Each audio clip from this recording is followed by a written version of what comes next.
Selamat malam, atau selamat petang mungkin ya. Baik, terima kasih. Kita puji Tuhan karena kita boleh bertemu di tempat ini.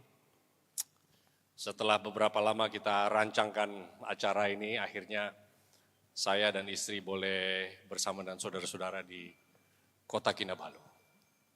Saya berterima kasih atas undangan, thank you, atas kepercayaannya. Untuk mengundang saya dan istri. Nah, saudara-saudara, saya bukan orang yang spesial. Saya tidak punya kualifikasi. Saya tidak punya special skills untuk berdiri di sini mengajari saudara-saudara sesuatu mungkin yang saudara sudah tahu, sudah mengerti, sudah paham. Tapi saya tergerak untuk mengatakan satu hal, lagu tadi membuat saya menangis. Karena Jesus changed everything. Tuhan tidak merubah hanya sebagian, Tuhan tidak merubah sedikit-sedikit. Tapi kalau Tuhan kita undang masuk ke dalam kehidupan kita, He will change everything. Amin. Mari kita berdoa, saudara. Father in heaven, thank you, Lord. We want to thank you for your spirit that you promised to be with us tonight. As we start and we begin in this week, we'd like you to take over everything that is about to come out from my mouth, because I have no message. Let everything that comes from my mouth be coming only from you. Open our eyes and our ears and our hearts, Lord, to understand what you want us to understand. We just hope that everything will change us to become a new person this day forward until Jesus comes. Dalam nama Yesus, amin. Nah, saudara-saudara, tadi saya tanyakan kepada my brother Patrick, saya pakai bahasa apa? Karena saya cuma tahu Indonesian and English. Saya kurang cakap bahasa Malay atau bahasa Sabah, tapi this is my first time being in Sabah, ternyata bahasa kita sama. Jadi puji Tuhan, I will speak Indonesian. Saya rasa mungkin 90%, 95% of the things I say, you will understand. Ya, saudara-saudara akan paham dan mengerti karena bahasa kita hampir-hampir mirip sama. Jadi kalau ada kata-kata yang mungkin tidak sama, I apologize ya. Lebih minta maaf dulu di depan supaya tidak menyinggung. Nah, saudara-saudara, minggu ini kita diberi tajuk memulihkan image Tuhan. Sesuatu yang harus dipulihkan adalah sesuatu yang apa? Rusak. Kalau gitu boleh kita katakan bahwa image Tuhan yang ada di dalam saudara-saudara dan saya ini sedang rusak. Boleh gitu? Is that okay to say that? The image of Christ in us is actually being broken right now. Paling tidak bisa terlihat, saudara-saudara. Sehingga harus dipulihkan, harus di-restore. Ya. Kalau sudah rubuh, sudah hancur, sudah berantakan, berkeping-keping, broken in pieces, something has to be put together again. Harus dikembalikan lagi supaya apa? Kembali lagi wujudnya, bentuknya kembali. Seperti sebagaimana didesain oleh pencipta. Nah, saudara-saudara, oleh karena itu, malam ini saya cuma mau ajak saudara-saudara bahwa Tuhan tidak memberikan kita a new message. The only message adalah the message that was given to us in the beginning of time, yaitu apa? The image of Christ. Ini saya mau saya back and forth sedikit.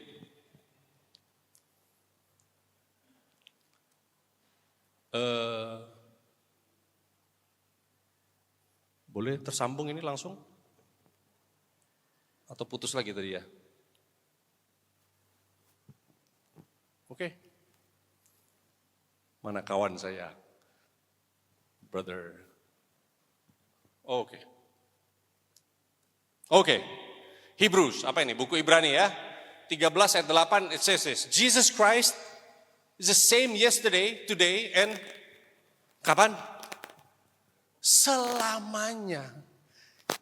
Kalau yang bukan berubah, bukan Yesus yang berubah, kalau gitu yang berubah siapa, saudara-saudara? Saudara dan saya. Kalau saya boleh diizinkan, saya mau ambil tulisan Nyonya Ellen White. Ya. Bagi yang tidak tahu siapa ini Ellen White, dia adalah salah satu pendiri gereja kita. Ya. Tuhan berikan dia inspirasi melalui tulisan-tulisan yang menasehati saudara dan saya yang hidup di akhir zaman. Oke, ini yang dia tuliskan. Di dalam buku Review and Herald.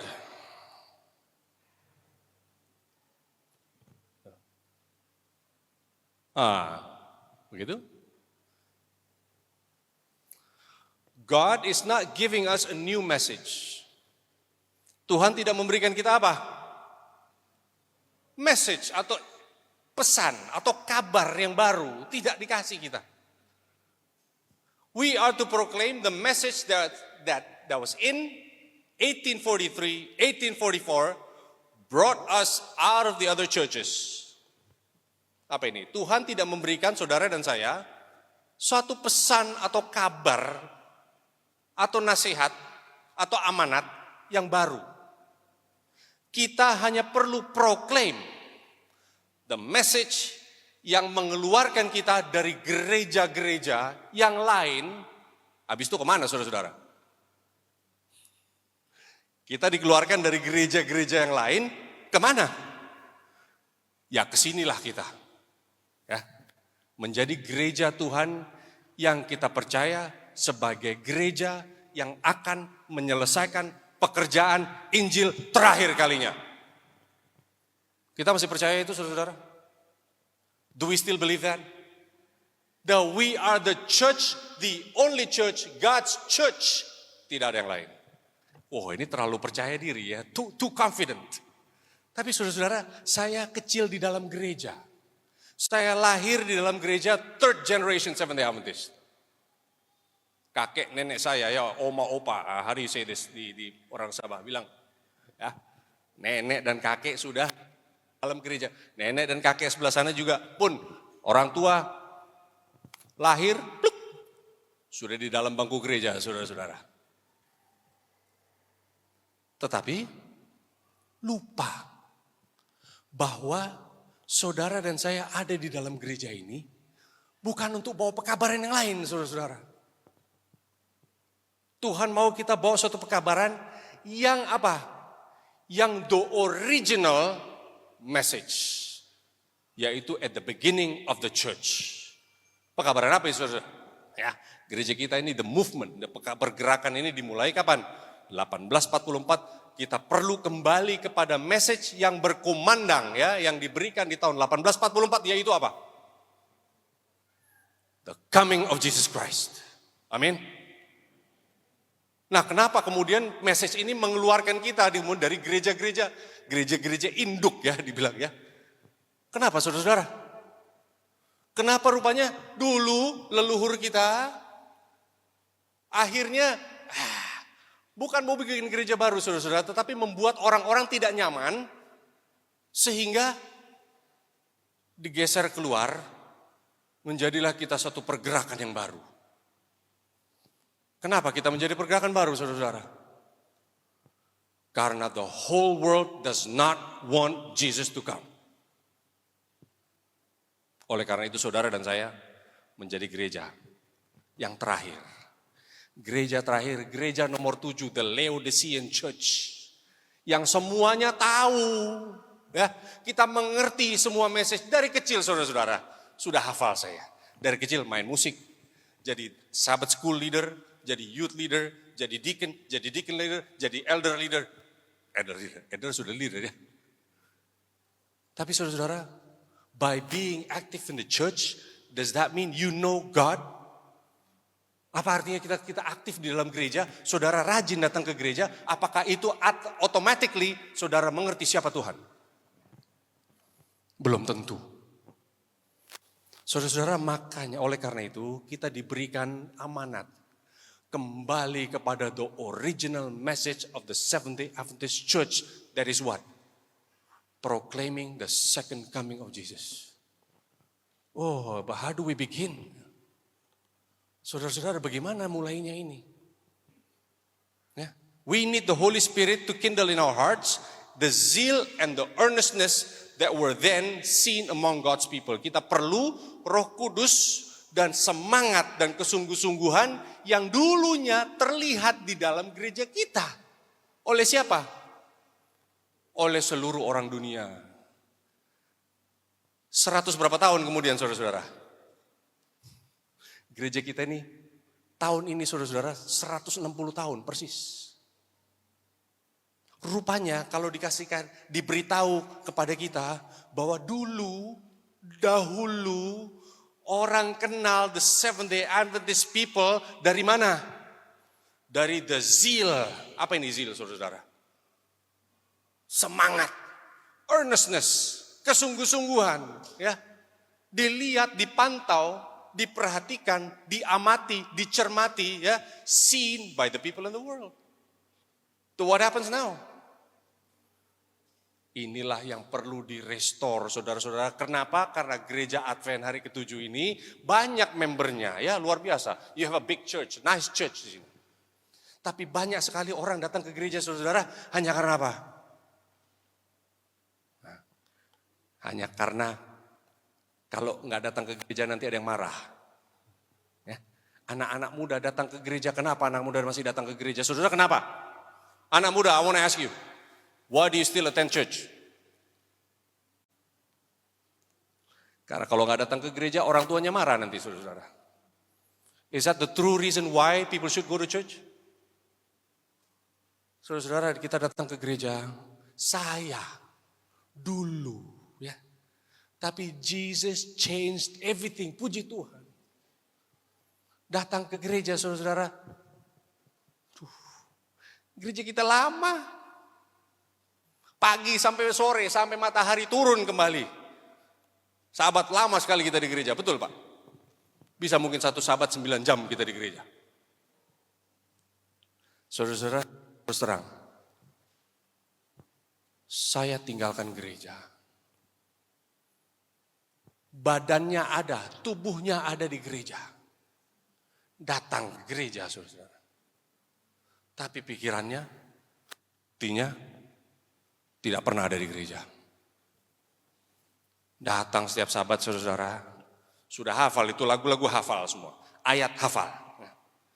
Tapi hatinya di luar. Dengar Yesus mau datang, the Seventh-day Adventist Church, apa artinya saudara-saudara? Kedatangan Yesus, betul? Dengar Yesus mau datang, Yesus mau datang, Yesus mau datang. Setiap kali di gereja, I was reminded of the same thing, tetapi had no interest in digging further what it meant. Tidak mengerti, tidak punya ketertarikan untuk menggali dalam. Saudara-saudara, ada survei di dalam gereja kita. Survei dibuat tahun 2010 oleh gereja kita. Dilihat survei anak-anak muda, ya, belia. Mereka yang dibaptis di dalam gereja usia teenagers. Siapa dibaptis usia teenagers? Hampir semua lah ya. Anak yang di dalam gereja baptis usia teenagers.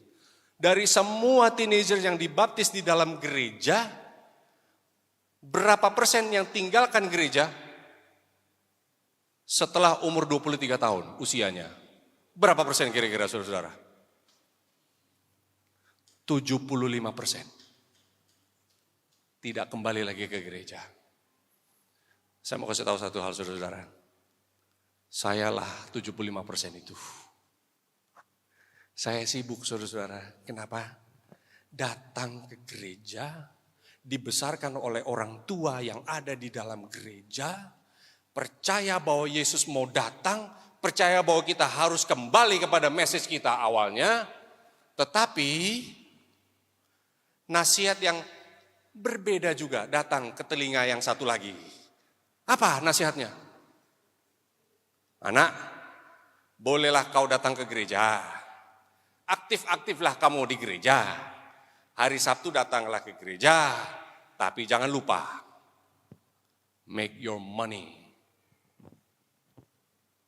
Sukses. Ya. Pergi sekolah, dapat nilai bagus. Supaya apa? Agar nanti lulus, nilainya bagus, bisa masuk university yang bagus. Betul? Masuk university bagus, lulus graduate dengan diploma yang bagus, you'll get a good job, ya. Kamu akan dapat pekerjaan yang bagus. Kalau pekerjaanmu bagus, karirmu juga bagus. Kalau karirmu bagus, uangmu, duitmu banyak. Kalau duitmu banyak, hidupmu juga pun bagus. Saudara-saudara, apa salah punya uang? Tidak salah, saudara-saudara. Tapi sering kali ya, kita nasihati anak-anak kita yang ada di dalam gereja. Lebih kepada apa? Anak, boleh datang ke gereja. Yang paling penting, hidup ini cari uangmu banyak-banyak. Saudara, nasihat itu datang dari bapak saya, dari keluarga saya, dari om saya, dari paman, dari bibi saya, seluruh keluarga. Kita semua orang bisnis, saudara-saudara. Ya, suka cari uang. Tapi setiap orang yang walaupun hidupnya di dunia, masih ada atau tidak Roh Kudus? Masih. Cari uang. Anak perempuan juga, nak. Istri saya nanti bisa cerita banyak hal ini ya. Anak perempuan kita didik, cantik-cantiklah kau nak. Ya, kulitmu harus bagus, rambutnya pun bagus, pakaiannya pun bagus, tutur katanya bagus, sekolahnya bagus. Nah, semakin cantik dan semakin bagus kamu besar nanti bisa menikah dengan siapa? Orang kaya. Karena kalau kamu dengan orang kaya, nasibmu pun akan apa? Bagus. Saudara-saudara, kita datang ke gereja, nasihat yang sama ada atau enggak di dalam gereja? Ya, saya harap tidak ada di dalam gereja ini ya, yang berfokus kepada dunia, saudara-saudara. Tapi kalau kita mau jujur,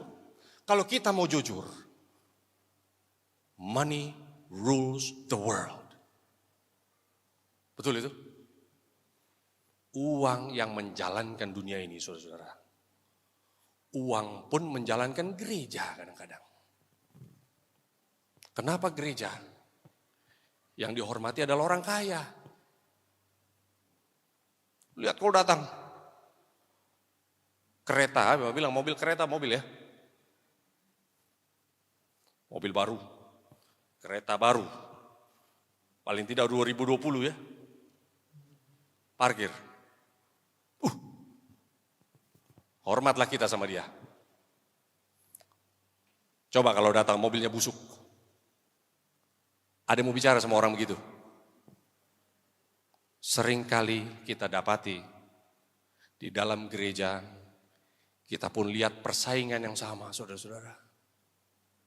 Dengan apa yang kita lihat di luar. Kita besarkan anak-anak kita di dalam nilai-nilai luhur mengenai Yesus Kristus dan kedatangannya. Tuhan bilang ya, Yesaya 2, I will put you like a city that is on top of the hill. Kamu akan saya letakkan seperti kota di atas bukit. Semua orang akan belajar berbondong-bondong datang belajar mengenai jalan-jalan Tuhan melalui siapa saudara-saudara? Kita semua. Tapi kalau kita tidak punya message, tapi kalau kita cuma carinya dunia saudara-saudara, apa yang jadi? You and I will never become the city that is on top of the hill. Karena apa?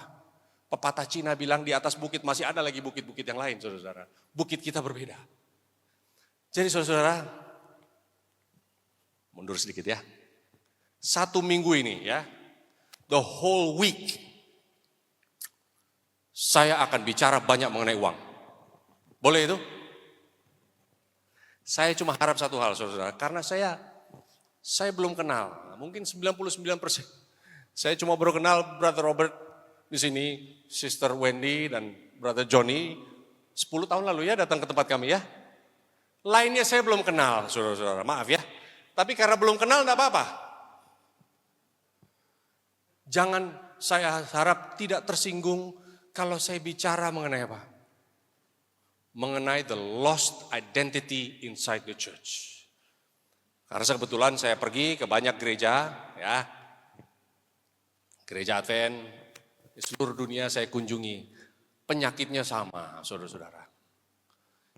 Everybody has become so worldly. Bukan hanya orang kaya, saudara-saudara. Yang miskin pun ternyata duniawinya sama. Ya, jadi saya tidak target satu kelompok tertentu atau membela kelompok tertentu, enggak. Semua kita sama. Penyakit kita sama, saudara-saudara. Ternyata datang ke pintu gereja ini, banyak hal-hal di dalam hati kita ini belum beres. Sehingga kita jadikan tempat gereja ini menjadi ajang. Gimana bilang nih, ajang ini menjadi suatu arena ya. Arena untuk kita bersaing. Kasih lihat siapa yang lebih hebat. All in the meantime ya, sementara itu kita tahu kita punya message yang sedang hilang dari apa? Dari dunia ini. Saya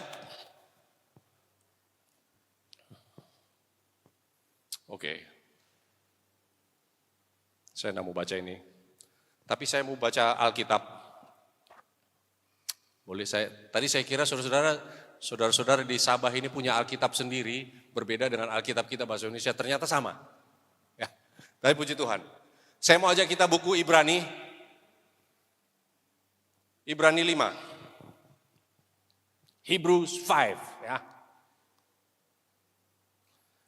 Kalau buku kita sama, puji Tuhan. Saya mau ajak saudara-saudara buka buku Ibrani 5 ayat ke-12. Buku Ibrani 5 ini ditulis oleh Rasul Paulus kepada orang-orang siapa? Orang-orang Ibrani. Orang-orang yang mengerti hukum. Ya. Orang-orang yang sudah tahu hukum-hukum di perjanjian lama, hukum-hukum Musa, tulisan-tulisan Musa, tetapi mereka menjadi Kristen. Ya. Ini Rasul Paulus bilang, katakan kepada mereka. Ini kurang lebih mirip sama kita ya. Orang-orang Kristen yang baca tulisan-tulisan Musa juga, nah banyak saudara-saudara. Mungkin kita lah salah satu dari yang tidak banyak itu, ya kita baca tulisan-tulisan Musa. Mungkin Rasul Paulus bicara kepada saudara dan saya hari ini. Ibrani 5 ayat 12. Sebab sekalipun kamu ditinjau dari sudut waktu, sudah seharusnya menjadi pengajar. Menjadi apa? Pengajar. Kamu masih perlu lagi diajarkan asas-asas pokok dari pernyataan Tuhan. Ya, dilihat dari waktu, saudara dan saya mestinya sudah menjadi pengajar. Menjadi pionir, menjadi ujung tombak, menjadi pemimpin di dunia ini, menjadi saksi bagi Yesus. Tapi, walaupun sudah lama kita di dalam pergerakan ini, ternyata kita masih perlu lagi diajarkan asas-asas pokok. Asas-asas pokok ini apa saudara-saudara? Dasar-dasar ya. Pernyataan Tuhan dan kamu masih memerlukan susu, bukan makanan keras. Sebab barang siapa memerlukan susu, dia tidak memahami ajaran tentang kebenaran, sebab dia adalah anak kecil. Waktunya sudah dewasa, tapi masih kembali kepada susu. Saudara-saudara, orang dewasa tidak cocok minum susu, saudara-saudara. Oh, kita orang Asia ini nggak cocok minum susu sapi ya. Susu sapi ya biarlah kasih untuk sapi, bukan untuk kita. Tapi itu topik berbeda. Sebab barang siapa masih memerlukan susu, dia tidak paham ajaran tentang kebenaran, sebab dia masih anak kecil. Tetapi makanan keras. Apa ini makanan keras? Adalah untuk orang-orang dewasa yang karena mempunyai panca indera yang terlatih untuk membedakan yang baik daripada yang tidak, daripada yang jahat. Oke? Jadi saudara-saudara, walaupun sudah datang ke gereja, berpuluh-puluh tahun, sudah aktif di gereja, sudah menjadi pemimpin-pemimpin gereja, ya, tetapi masih makan susu, minum susu, kita tidak bisa membedakan yang mana yang baik dan mana yang jahat. Ini bukan kata saya. Berapa puluh tahun pun saudara dalam gereja, kalau masih minum susu terus, jangan harap kita tahu membedakan yang mana yang baik, yang mana yang, oh menurut saya ini baik, oh belum tentu. Betul? Kalau begitu apa susu? Rasul Paulus lanjut. Ya, pasal ke-6. Sebab itu. Jadi saudara-saudara kalau dibilang sebab itu artinya apa? Inilah penjelasannya ya. Sebab itu marilah kita tinggalkan, kita apa? Tinggalkan saudara-saudara. Tinggalkan asas-asas pertama dari ajaran tentang Kristus. Ini bisa jadi membingungkan ya. Kita belajar tentang Kristus, tapi Rasul Paulus bilang tinggalkan dulu itu. Dan kita beranjak kepada level yang berikut. Dan beralih kepada perkembangan yang penuh. Janganlah kita meletakkan lagi, jangan lagi, ya. Artinya berhenti. Jangan lagi kita meletakkan dasar pertobatan dari perbuatan yang sia-sia. Bingung kita baca saudara. Jadi Rasul Paulus mengatakan, tidak perlu lagi kita nasihatin satu sama lain, menasihati, ya. Bertobat dari hal-hal yang sia-sia. Apakah bagus saudara-saudara? Mengajak untuk bertobat dari hal-hal sia-sia. Bagus atau enggak? Bagus. Tapi Rasul Paulus bilang, sudah tinggalin dulu. Beranjak sekarang kepada apa? Yang lebih tinggi.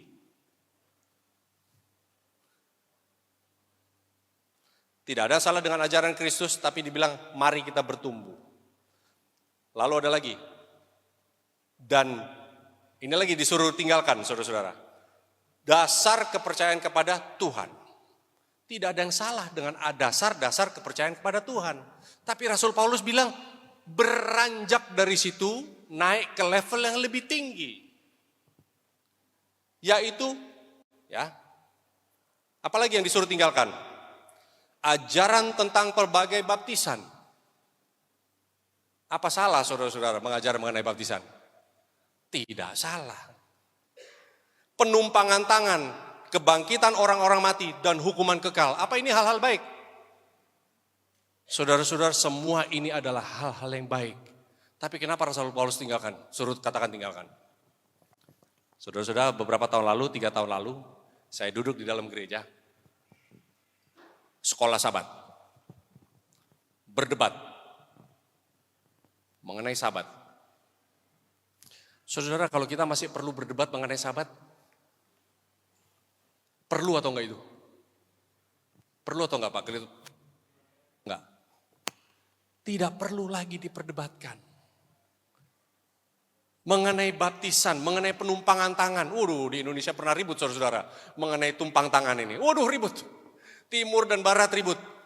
Tapi tidak perlu kita ribut-ribut hal ini. Rasul Paulus katakan, ini hal-hal semua baik.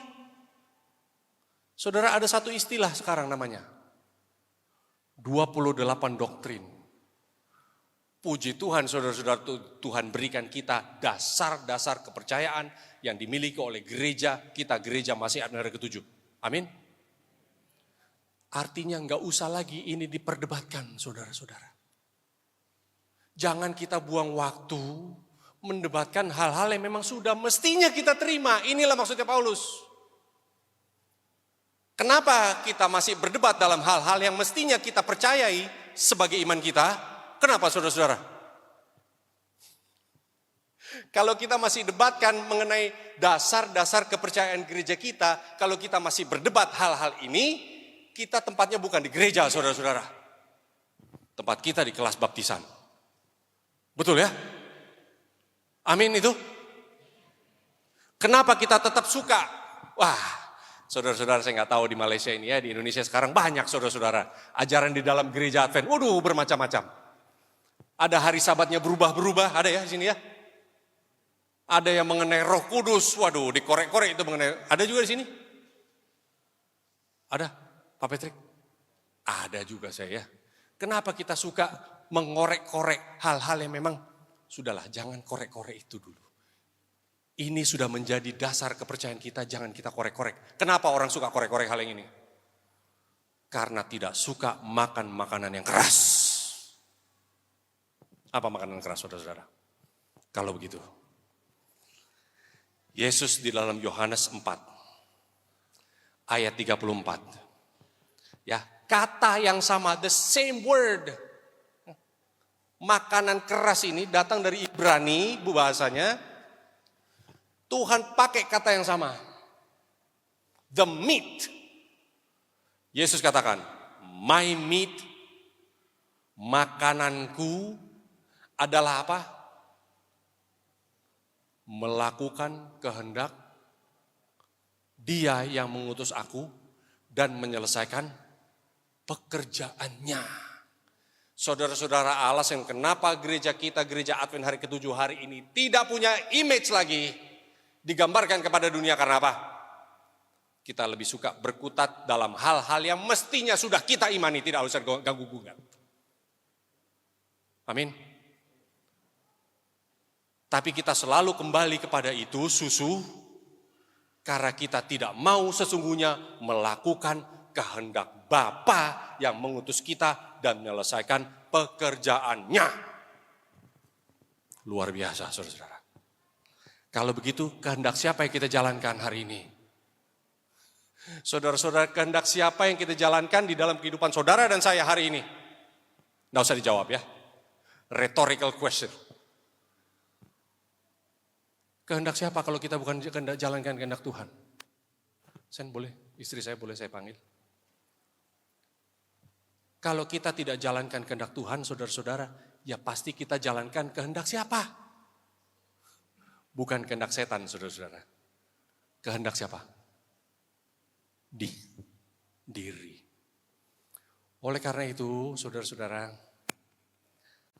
saya tahun 2008.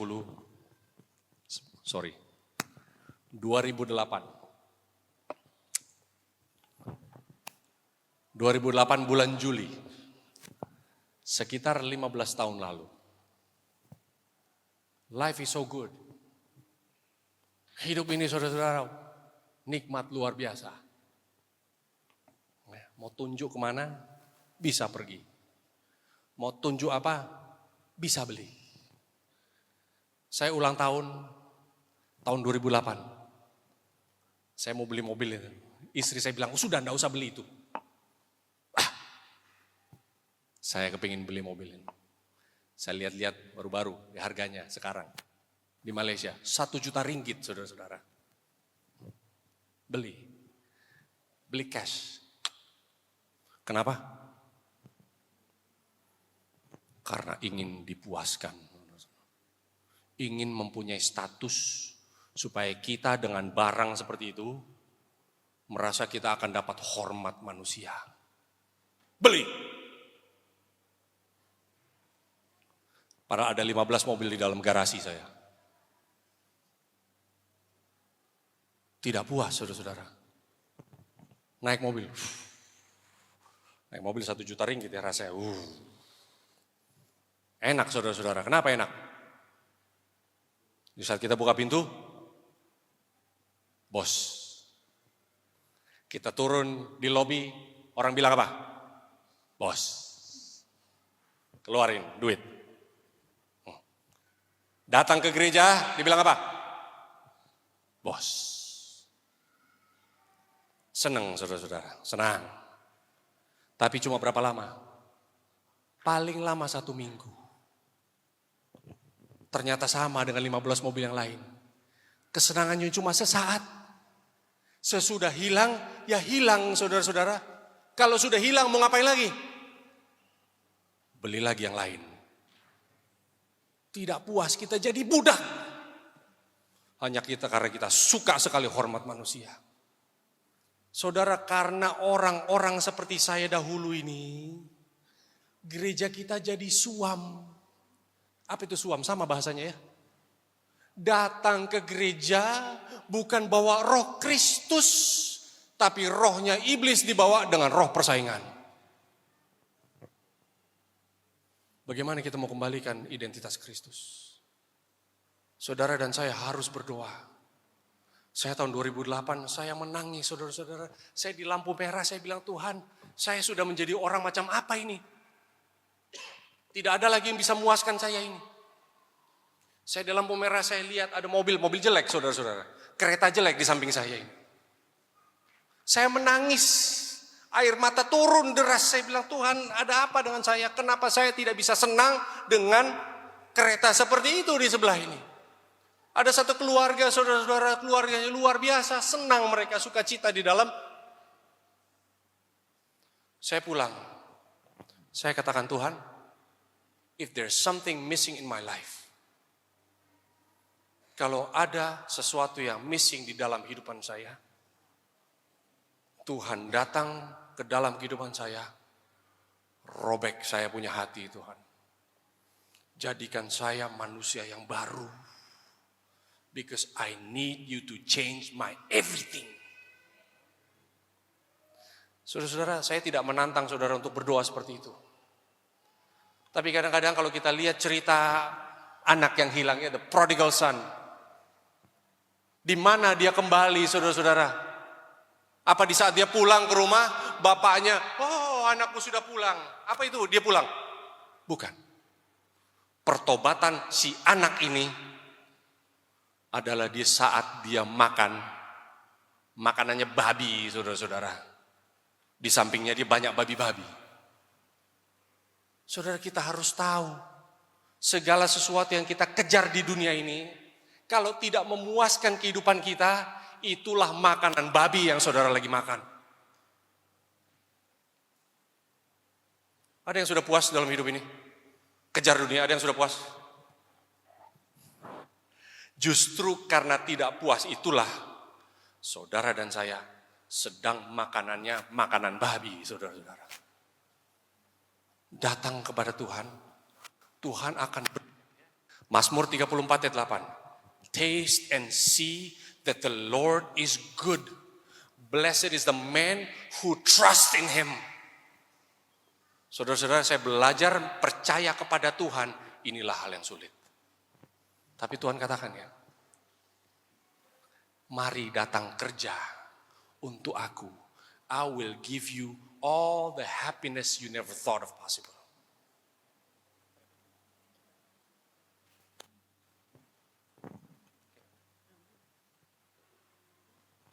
Oke, selamat malam semuanya. Sebelum saya mau bicara, saya mohon izin kalau saya buka-buka headphone karena saya kalau duduk biasanya tuh saya dengar apa yang Tuhan inginkan untuk dibagikan. Jadi kalau saya udah dapet hikmatnya saya tulis gitu.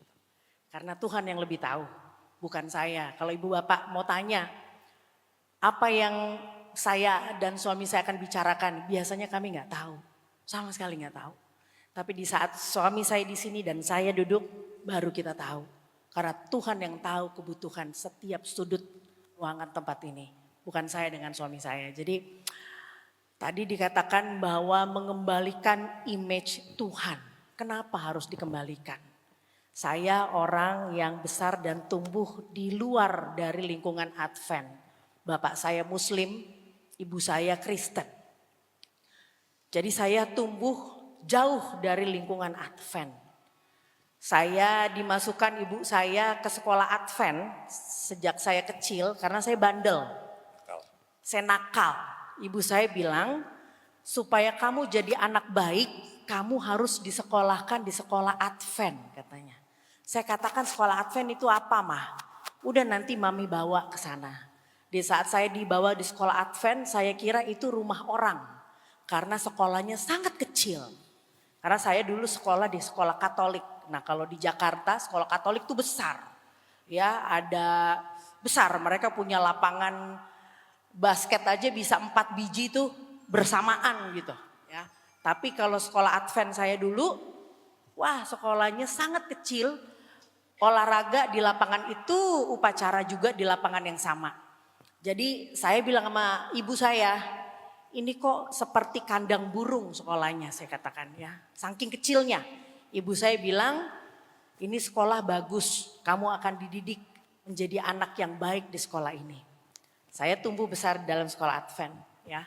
Jadi kita nggak pernah tahu apa yang akan terjadi dengan anak-anak yang sekolah di sekolah Advent. Contohnya saya, ternyata Tuhan memberikan bibit itu di dalam hati saya. Ya, benih itu di dalam hati saya. Sehingga di saat saya besar, saya masih belum ngerti. Belum ngerti apa sih, tapi udah sering dengar.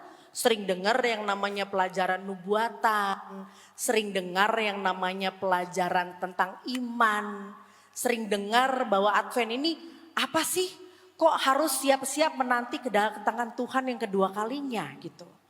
Bahkan saya ingat zaman saya dulu dikasih tahu artinya Advent itu ialah artinya menanti kedatangan Tuhan gitu ya. Saya katakan kenapa seperti itu? Karena saya tumbuh besar di dalam dunia, saya tidak pernah dikasih tahu bahwa kamu harus bersiap karena ada Tuhan yang mau datang. Jadi itu benih itu tumbuh di dalam hati saya sehingga saya tumbuh besar ya. Yang saya tahu saya cari tetap keuangan. Saya ini ialah orang yang suka kenyamanan sebelum Tuhan menemukan saya. Kenapa tadi dikatakan bahwa tidak ada pesan yang berbeda. Saya ialah contoh orang yang didombatkan Tuhan karena pesan yang tidak berbeda yang keluar dari gereja Masehi Advent hari ke-7. Apa itu pesan itu Bu? Di saat saya hidup nyaman, punya 15 mobil, nggak ada kredit ya Bu ya. Tidak ada, semuanya bayar tunai, cash. Saya nggak suka hutang, ya. Dan saya nggak suka cari suami yang punya hutang. Saya mau suami yang kaya, yang kasih saya duit, jangan kasih saya hutang kan gitu. Karena saya orang dunia ya. Orang dunia tuh dididik oleh orang tua, kamu harus cantik, kamu harus pintar karena suatu hari kamu akan menikah dengan orang kaya. Di saat Tuhan memberikan bibit tentang kebenaran, orang tua saya juga kasih bibit tentang dunia. Karena orang tua saya bukan orang Advent ya. Orang tua saya selalu ngajarin. Bahkan saya kalau main boleh main lari-larian. Karena takut kulit saya jadi luka. Kenapa? Saya tanya sama ibu saya, Mam kenapa kalau kulit aku luka? Nanti kalau kulit kamu tidak mulus, ya perempuan itu kulitnya harus mulus. Giginya harus bagus. Kalau senyum itu ya putihnya harus kelihatan di seluruh ruangan katanya. Harus halo ya, jalan juga harus benar, duduk juga harus benar. Jalan tuh saya diajarkan oleh ibu bapak saya, jalan tuh nggak boleh begini nah. Perempuan tuh nggak boleh jalan begitu. Jadi jalannya gimana mah? Ininya tegak ya. Jalan seakan-akan kamu ialah seorang ratu. Ya, selamat malam. Ya, nggak boleh jalan malam. Wah dimarahin sama ibu saya. Tegak, gak boleh bungkuk, harus lurus katanya. Jadi gak boleh bungkuk. Bahkan sama ibu saya suka diajarin, dikasih stick atau sapu ya di sini. Supaya belajar jalan tegak. Karena perempuan itu harus jalannya bagus. Harus duduknya bagus. Harus anggun. Itu diajarkan. Kenapa Mam? Karena suatu hari kamu akan menikah dengan orang kaya sayang. Kalau menikah dengan orang kaya harus tahu bagaimana cara berjalan yang benar. Ya, harus tahu bagaimana cara bawa tas yang mahal. Harus tahu bagaimana cara duduk yang sopan. Bahkan kakinya nggak boleh kemana-mana. Kakinya harus rata. Seneng nggak Bu jadi orang seperti itu? Enggak. Duduk dengan kaki nggak kemana-mana tuh rasanya tidak enak. Punggung tidak boleh bungkuk, harus lurus. Nah itu ajaran orang tua saya. Tapi di saat saya berada di dalam gereja Advent, saya akhirnya dibaptis. Setelah saya dibaptis, saya masih belum mengerti kenapa saya dibaptis Tuhan. Ada apa? Sehingga 5 tahun perjalanan saya menjadi anggota Masih Advent Hari ke-7, saya diundang untuk datang ke dalam suatu seminar. Namanya Faith Camp. Itu ada di Jakarta. Ya, saya diundang. Saya katakan, kenapa? Datang aja. Karena ada misionaris yang akan cerita tentang iman katanya. Saya waktu itu masih sangat skeptik ya dengan iman. Karena saya pikir orang modern seperti saya tidak butuh iman. Karena kita udah punya uang gitu ya. Karena yang selalu ada di diri saya tuh apa? Gereja butuh orang kaya. Karena saya selalu diajarin harus kaya supaya kamu bantu gereja. Aduh, bantu Tuhan. Aduh ibu bapak. Sekarang saya udah ikut Tuhan ya. Saya tahu manusia nggak bisa kita bantu Tuhan. Duit kita seberapa sih bisa bantu Tuhan kan gitu ya. 15 mobil seberapa sih kata Tuhan. 15 mobil sekali kita punya ministry. Tuhan mau habisin dalam 1 bulan habis itu mobil bu kan gitu. Nggak ada kita bisa bantu Tuhan. Selain kita ingin dibantu Tuhan tolong bantu saya kan gitu. Akhirnya saya datang ke acara yang namanya Faith Camp ya. Di acara itu saya duduk paling belakang seperti ini. Saya duduk paling belakang ya. Karena mertua saya undang saya. Saya gak enak sama ibu mertua saya. Karena saya disuruh sama ibu mertua saya cuma mau setor muka lah. Cuma mau kasih tahu dia bahwa saya ada kan gitu ya. Tapi saya duduk paling belakang main-main handphone. Setelah saya main handphone, misionaris itu mulai bercerita tentang pengalaman iman. Ya. Saya dari mulai main handphone sampai saya udah mulai meletakkan handphone saya. Saya mulai dengar. Saya mulai tertarik. Ibu bapak tidak bayangkan ya. Ternyata benih yang Tuhan sudah berikan di dalam hati saya. Di saat ibu saya bawa saya masuk ke dalam sekolah Masehi Advent Hari ke-7. Ternyata benih itu mulai timbul. Saya mulai ngeliat, oh ini kali ya artinya menanti dan menunggu kedatangan Tuhan. Ini kali udah mulai jelas itu puzzle-nya ya. Udah mulai kelihatannya jelas. Saya mulai dengar dia cerita bagaimana Tuhan kasih dia makan. Bagaimana Tuhan datang di mimpinya dia. Bagaimana orang datang yang tidak kenal dia tiba-tiba bawa berkat. Saya katakan, oh ini ya. Yang saya selama ini dengar. Saya mulai meletakkan handphone saya mulai nangis. Kenapa saya menangis ibu bapak? Saya katakan Tuhan, kenapa saya tidak pernah diberikan cerita itu Tuhan? Tuhan lihat saya punya semuanya yang orang pingin. Umur saya masih muda bu. Saya punya 15 mobil, umur saya 23 tahun. 23 years ya. 23 tahun udah punya semuanya. Ya, semuanya saya punya. Saya punya rumah di prime area di Jakarta. Ya, rumah saya ada kolam berenang. Bisa parkir 10-15 mobil. Saya punya security, saya punya orang untuk urus, saya punya kolam berenang. Bahkan saya tidak bisa masak. Saya punya 2 asisten saya. Asisten saya selalu ngikutin saya. Saya cuma tinggal tunjuk, aku mau ini, mau ini, mau ini, mau ini. Ya. Bahkan saya, hidup saya dulu, saya susah makan. Kenapa susah makan? Orang kalau banyak duit itu, hatinya tuh gak pernah bahagia. Kenapa tidak pernah bahagia? Karena hanya Tuhan yang mampu memberikan kita kebahagiaan ibu bapak. I've been there. Saya tahu jelas bagaimana situasi dan keadaan di sana. Kalau saya ada di sini dan saya diam di sini, berarti ada sesuatu yang dunia tidak bisa provide. Yang uang tidak bisa provide, hanya Tuhan saja yang bisa memberikan itu. Amin. Saya datang ke sini dengan suami saya hanya untuk menyaksikan ibu bapak. Kalau ibu bapak mau datang, tadi nyanyian itu ya, Tuhan dapat mengubahkan seluruhnya. Tuhan tidak Tuhan jangan mengecilkan Tuhan punya kuasa. Kita kira Tuhan cuma bisa mengubahkan 10%. Tidak Ibu Bapak, Tuhan bisa mengubahkan Ibu Bapak 200% kalau Ibu Bapak mau untuk diubahkan oleh Tuhan. Saya datang ya, saya nggak tahu anak-anak muda di sini, saya dulu punya koleksi, saya punya tas, saya cuma pakai Hermes Birkin sama Hermes Kelly bag. Saya nggak suka pakai Louis Vuitton, Chanel, itu tas-tas hanya untuk saya punya neni. Ya, jadi neni saya pakaiin ini, kamu pakai itu Chanel, kamu pakai itu Louis Vuitton, isiin itu diapers, isiin itu milk. Supaya karena saya punya anak. Karena kalau neni saya bawa Louis Vuitton atau Chanel, orang pada lihat, neninya bawa itu. Langsung orang gini, bosnya yang mana ya? Baru saya datang pakai Hermes saya. Halo, hai. Gitu kan? Saya pastikan di saat orang melihat saya pastikan mereka merasa kecil. Itulah dunia Bu, Pak. Kalau dunia ajarkan, dunia gak ajarin kita tanggung-tanggung.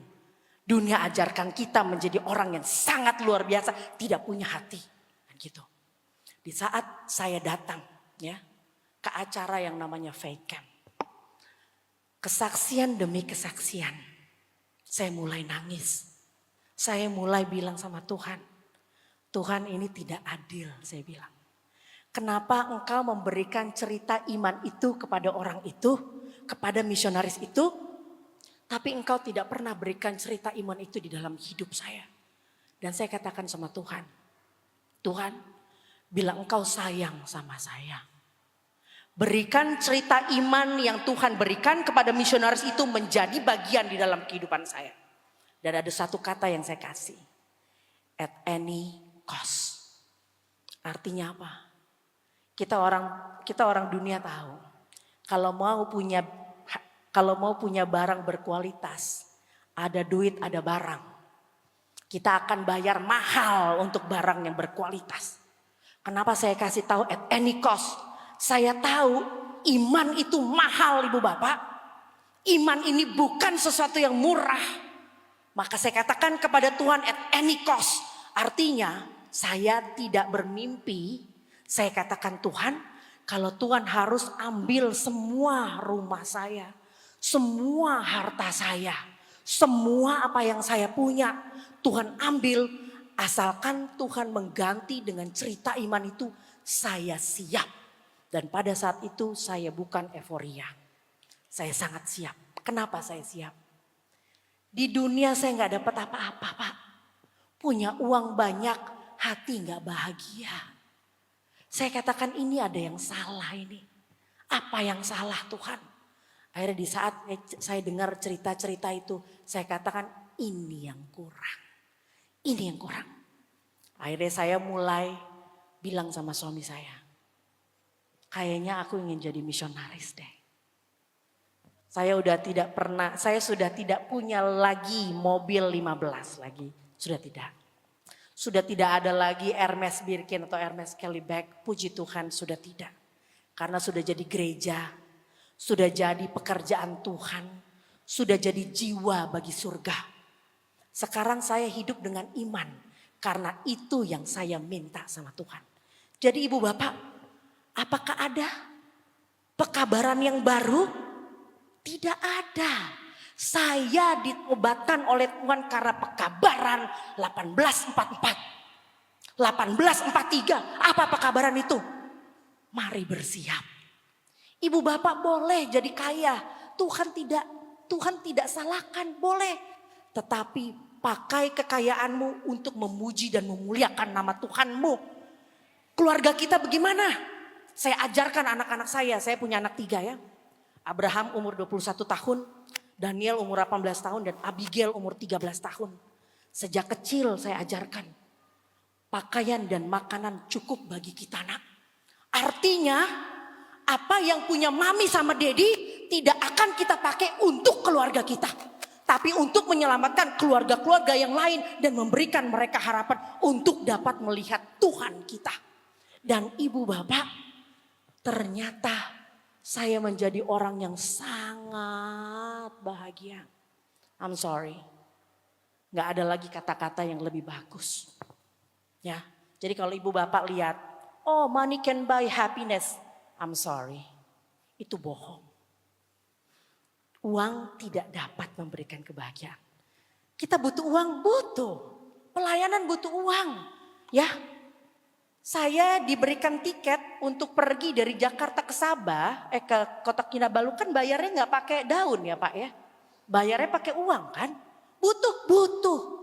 Tetapi uang itu dipakai untuk memuliakan nama Tuhan. Bukan untuk memuliakan nama diri. Kalau kita memuliakan nama diri, akhirnya apa? Kita bawa roh persaingan masuk ke dalam pintu gereja. Siapa yang mobilnya lebih bagus?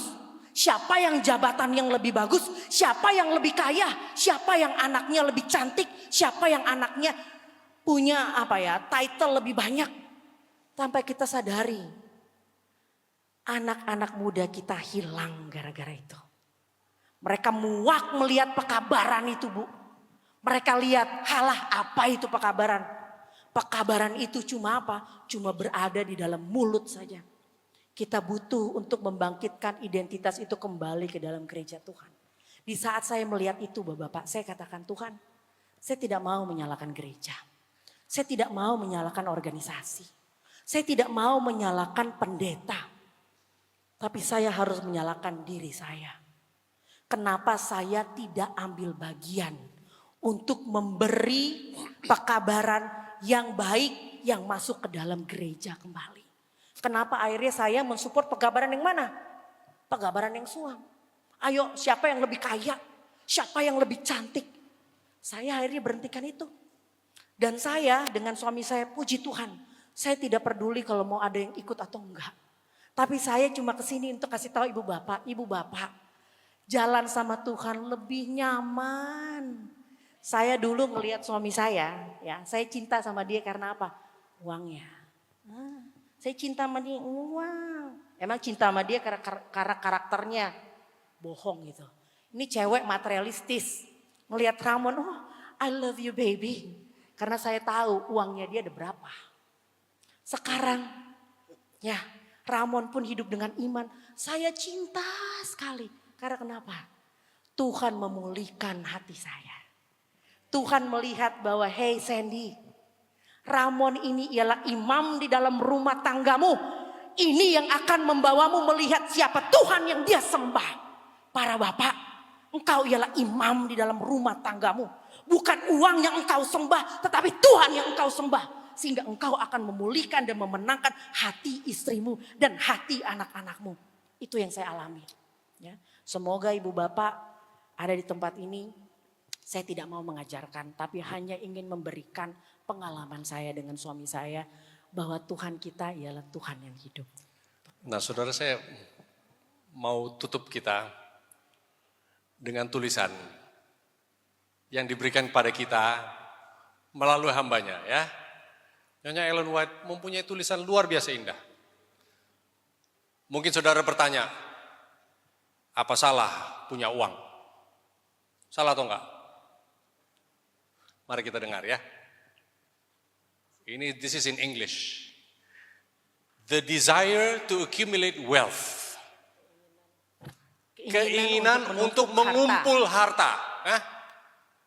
Bagus atau tidak itu? Bagus atau tidak?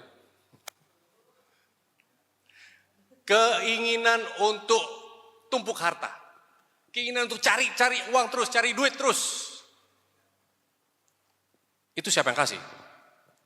Setankah yang kasih atau Tuhan? Saya dapat ini tulisan luar biasa saudara-saudara.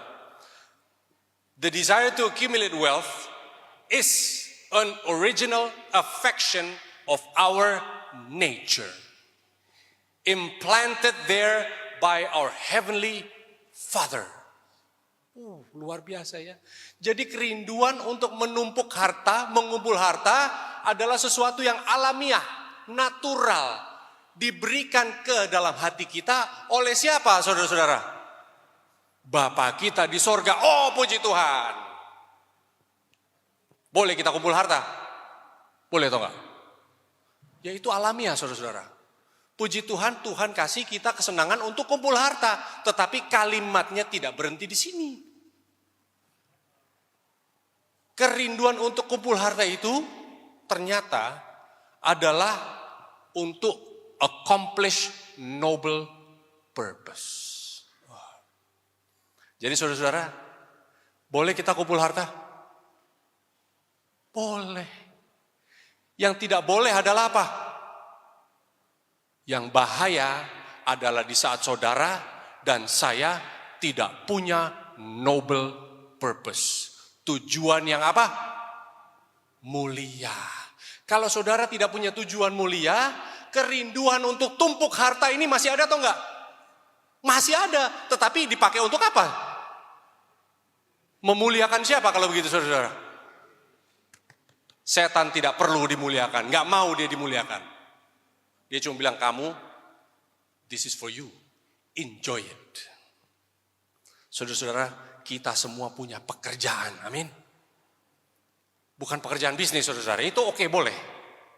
Tapi kita semakin lama harus semakin sederhana dalam hidup, amin. Karena uang yang Tuhan berikan untuk kita kumpulkan seumur hidup kita, bukan untuk memuliakan diri kita sendiri. Karena saudara-saudara begitu banyak pekerjaan. Sehingga dalam pekerjaan itu, bukan orang lain yang ditobatkan, tetapi siapa lebih dahulu? Kita yang melakukan. Saya mau cerita untuk kita tutup ya, boleh ya? Saudara-saudara, 2010. Istri saya dulu lihat istri saya ini hopeless ini perempuan ini. Perempuan materialistis. Oh cuma tahu bersolek. Tas kalau datang ke gereja pakai sepatu itu yang tak tok. Aduh. Saya bilang, Tuhan, kalau Tuhan merubahkan saya, ini perempuan model begini gimana Tuhan? Tapi puji Tuhan ya. Saudara-saudara, tahun 2010, 2011, karena ada pertemuan seperti ini, ditantang oleh orang-orang Amerika ini. Indonesia needs a television station. Indonesia perlu televisi. Saya bilang, oke, siapa mau bayar? Kamu yang bayar. Lalu kita, singkat cerita saudara-saudara, saya terima tantangan itu. Terima tantangan itu, kita buat televisi yang namanya HCBN, His Coming Broadcasting Network. Kita ada di satelit saudara-saudara, mungkin mestinya sampai di Sabah pun masih bisa dapat siaran kita. Ya, ada di siaran Telkom 4. Hari ini sudah 12 tahun televisi itu berjalan. Setiap bulan bukan saya yang bayar saudara-saudara, tetapi Tuhan saya yang luar biasa. Makanya Tuhan bilang, taste and see that the Lord is good. Blessed is the man who trusts in him. Diberkatilah kamu kalau kamu bergantung pada Tuhan, bukan bergantung pada uang. Saudara-saudara, ceritanya begini. Waktu awal televisi berjalan, oke, kita rasa ya, kita bantu Tuhan. Tuhan, you need my help? Here, let me help you. Bukan begitu, saudara. Tapi anyway ya, oke. Karena kita rasa kita mampu, oke. Pekerjaan-pekerjaan Tuhan, ya, saya bantu. Kita buat klinik, kita buat aviation. Saya menjadi seorang pilot. Kita punya pesawat terbang juga. Lalu pekerjaan-pekerjaan kita dukung. Singkat cerita, televisi ini saudara-saudara 1 tahun berjalan, tahun 2012. Setiap bulan saya datang itu invoice, ya. $15.000 US. Berapa ringgit itu? 75.000 ringgit. Harus dibayar setiap bulan. Oke. Tapi lama-lama habis juga saudara ya. Kadang-kadang ada uang, kadang tidak ada uang. Sekitar bulan April 2012, saya ditelepon oleh perusahaan satelit. Bapak, ini pembayaran bulan ini, kenapa belum diterima? Saya bilang, iya, saya sedang tidak ada uang. Bisnis lagi tidak baik. Oke, kalau bisa tolong dibayar dalam 7 hari lagi. 7 hari, 1 minggu dikasih untuk bayar $15.000. 75.000 ringgit. Saudara-saudara, 1 minggu kemudian, Rabu, saya bangun pagi, saya tanya, sayang, nggak ada 15.000 dolar. Dia bilang, nggak ada. Ya, kalau tidak ada nanti siang jam 12, signal otomatis stop. Ya. Tapi saya bilang, Tuhan, saya mau datang ke perusahaan tersebut, saya mau datang, mau bertemu. Saya bilang, Pak, saya perlu waktu.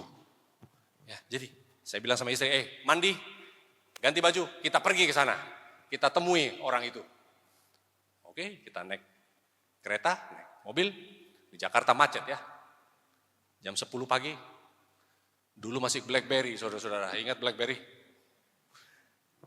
Di jalan, macet, traffic, BlackBerry saya bunyi, ada email masuk.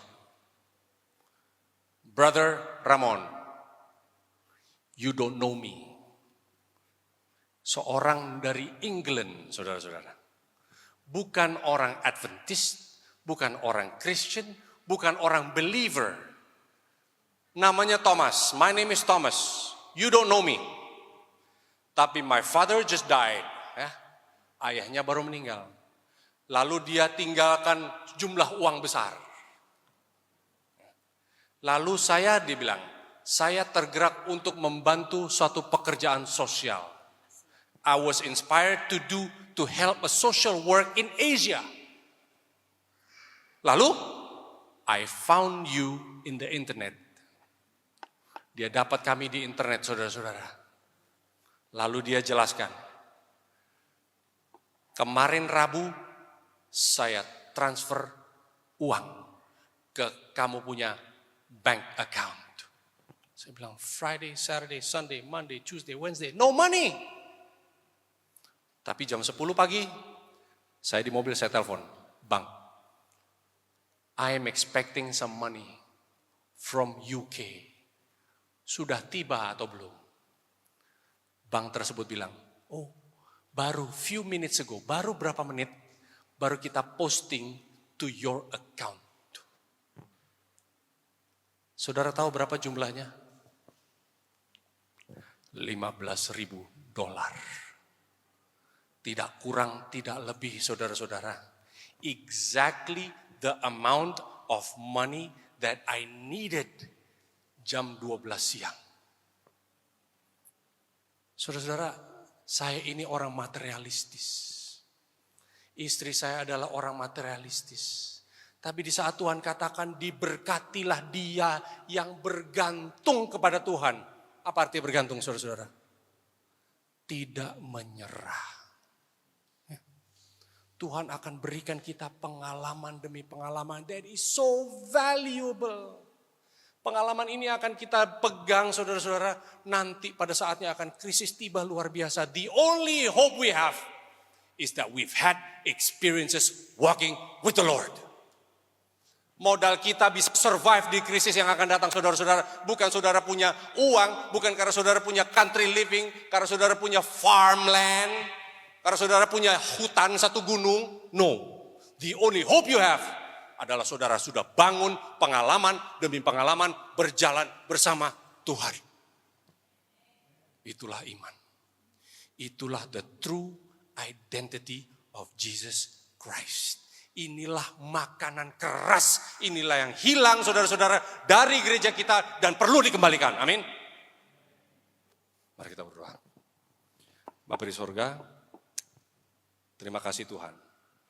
Karena Tuhan mempunyai identitas yang saat ini sukar terlihat dari kehidupan kami pribadi lepas pribadi.